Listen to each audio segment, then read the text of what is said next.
All right, sixth grade. Good morning. It's Thursday, March 19th. We're presently looking at the PBL agenda. Looks a little less than it has the past couple days. First thing I want you to take notice of is the attendance form. If you have not yet done this, make sure you do this every single day. I think there's an attendance form on each one of our agendas. You only have to do it once per day. Weather tracker as usual needs to be done. With a tracker. So make sure you go through that. These will be where you find the directions that I'm talking about presently. Then we will get into the Renaissance Detective Project calendar. I'm going to go ahead and open that up for you so we can look at it. We are Thursday, the last day before spring break. Hope everybody has a restful spring break and stays healthy. Can they see us? They can't see us, sweetheart. Oh. So our e-learning right here, you're doing some researching and planning, and I see that Jose Mercado's on right now. But what I'm going to do is have you look at the two exhibits that I'm going to show you, and I'm going to show you exhibits number 1 and number 2. And they're actually pretty easy as we look through them. Make sure that you have a Renaissance individual that you're focusing on. So if you're in block 1, choose one there. Block 2, choose one here. These are some just a quick outline of what you're going to be expected to do during this project. So we've kind of worked our way through a couple of these. Choose a person to research from the handout, People of the Renaissance. That's what I linked the last 2 days. You're going to gather information on this person from a variety of sources. Create a source card from each source, so you're going to So make sure that the sources that you find, the resources, are actually written down on a card. It doesn't have to be a card, but you can do it online. Also, if you found it from WWF, you write down WWF. Yes.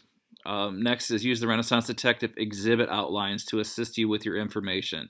There will be oral requirements. Hopefully we'll be back in school by then. If not, you guys are going to record them at home, and then we gave you this raft prompt that tells you the role, audience, format, topic, and the strong verbs to inform and describe. It's got to be really strong. Really strong verbs.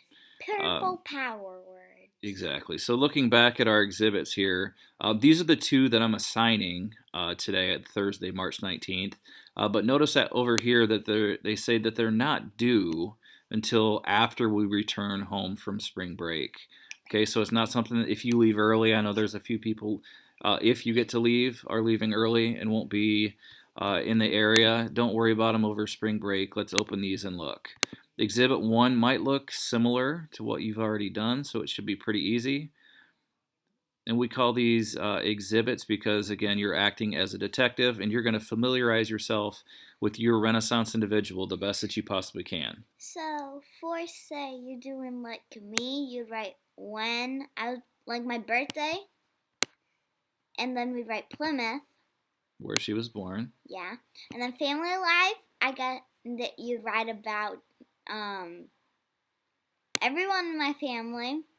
Including your cat. Including my cat. Education and training, you'd write about me doing gymnastics, I guess. Yep, education training where that they went to high school if they have that, where they went to college. A lot of these people are European, so there's Cambridge and a lot of colleges that are in Europe. And then other interesting information relating to their family and education. So other interesting stuff. So that might look familiar to you that did the research document. A lot of those things are the same thing, so that one should be pretty easy. The second exhibit is a little bit more difficult because you're really going to have to go in and research. You can't just look at a single line and expect it to pop out at you. So first you need to find their personality. So were they kind? Were they mean? Were they cruel? Were they eccentric? What's eccentric? What kind of person was? What kind of person were they when they were living? You'll probably have to read a little bit to know and understand that so and so was cruel because she used to behead people if they stole from her. Okay, it's to knock somebody's head off with a sword. You're probably not the nicest individual. Oh, you should tell them what energetic means because I don't know what that means. You're going to talk about likes and differences. Oh no. This one does take a lot of effort and research to find. So you know that, for example, so and so really didn't like so and so because they competed in the same field. Hardships and challenges this person overcame. Some people were blind. Deaf. Maybe they were deaf. Maybe colorblind. Maybe they only had one leg. Maybe they only had one parent and were poor and grew up to overcome those things. And then any other interesting facts about that person's life.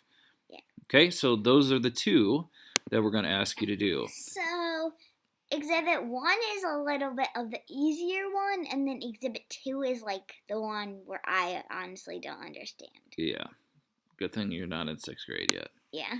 Lastly, this is something that we were asked for you guys to complete by our administration, Mr. Kaufman and Mr. Welch. You're going to click where it says click here. It's talking about the e-learning student experience for you guys. So you'll put the date in. You'll put your name. Please capitalize it.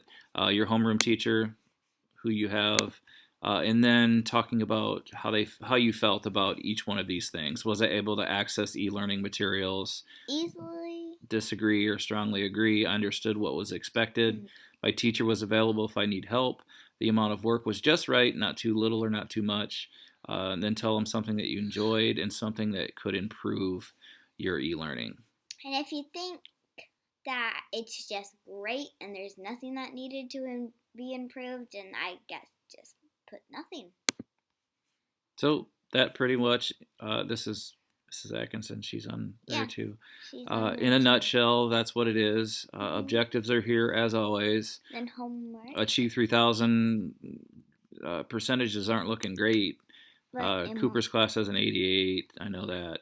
A Google Doc, if you have questions, please continue to log on to that, and I will answer those as soon as I can. And then make sure that these are due when you get back from break, but you can turn them in together, Exhibits 1 and 2, at this location right here. So just click that, and you can submit. You click where it says here. Okay, any other questions? Berkeley and I are here to help you. Just let us know. Have a good day and even a better spring break. And we'll see you when you get back. All right, bye-bye. You said bye-bye.